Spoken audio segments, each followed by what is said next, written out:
Hi, this is Mr. Brown, and today I'm going to talk to you about developing good questions for your science project. So let's get serious about this. One thing that's a big concern is how do we know what we know?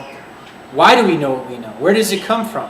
And a lot of the things that you do know, if you follow me, is from your parents. You learn things from media, you read about them, and a lot of these things were based on experiences other people had. And so the question is well, where does science fit into this, and what is the philosophy of science in order to understand the world we live in? So for example, I thought about today what I was going to eat. And I've got two different cup of noodles. Which is the better cup of noodles? I don't know. I'd have to get very specific with my question. And so perhaps I could ask, well, which cup of noodles do I enjoy more? And as I kind of fine-tune my question as to which one tastes better, which one do I feel more satisfied, and I get the parameters of my question, the next step is to design a test. Well, that's what we're doing today. Is we really want to just tap into your imagination and tap into your interest areas to figure out what you're going to do your experimental research project on. And so the way we're going to do that is I'm going to talk to you about how to develop 5 interest areas.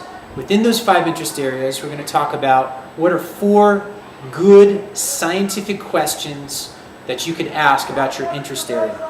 And then after we do that, I'll talk a little bit about how you're going to try to narrow down what is the topic that you're going to be doing for your project. All right. And for the first part, we're gonna try to tap into your interest areas. Okay, so what are you interested in?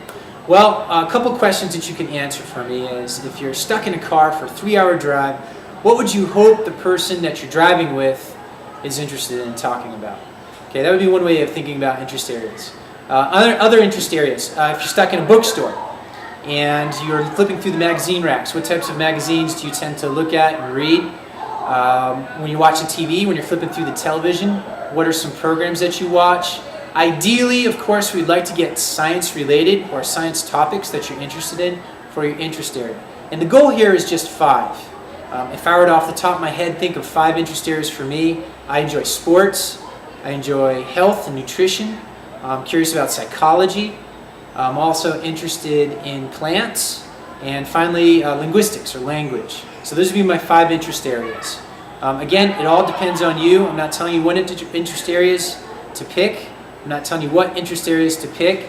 Choose an interest area that you're going to enjoy spending the next month on. That's right. So now the second part of this is we're going to design 4 questions. 4 questions about your particular interest area. Questions we're looking for here in science and experimental research are cause and effect questions. What do I mean by that? Well, a cause and effect question would be, I wonder what would happen if I changed this. What effect would it have on that? And I'll try to think of an example.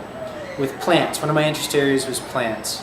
I wonder, for example, I love planting vegetables, and I wonder what would be the best type of fertilizer for me to use on the vegetables.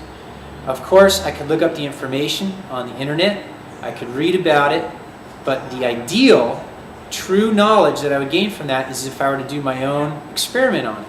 And so my question would be, what would be the best fertilizer to put on my plants? Done. Question number 1. So now you need to develop 3 more questions like that within your interest area.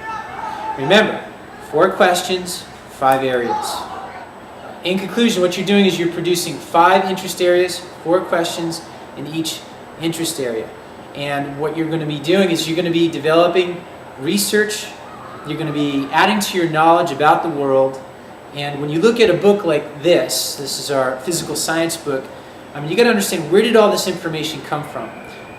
We're standing on the shoulders of people like Socrates and Plato, scientists like Einstein, Niels Bohr, Mendeleev. All these people added to our knowledge through the process of the scientific method, and through an understanding of how science is a philosophy of knowing based on evidence, using your 5 senses.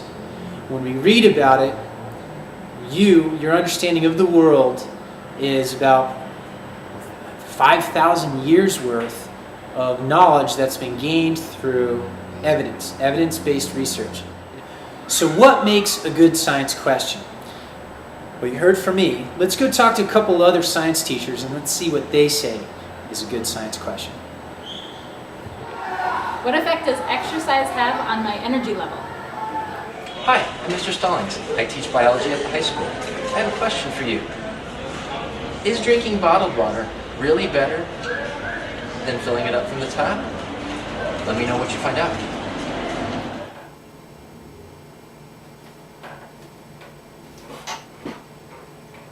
Why are there so many mosquitoes this time of year?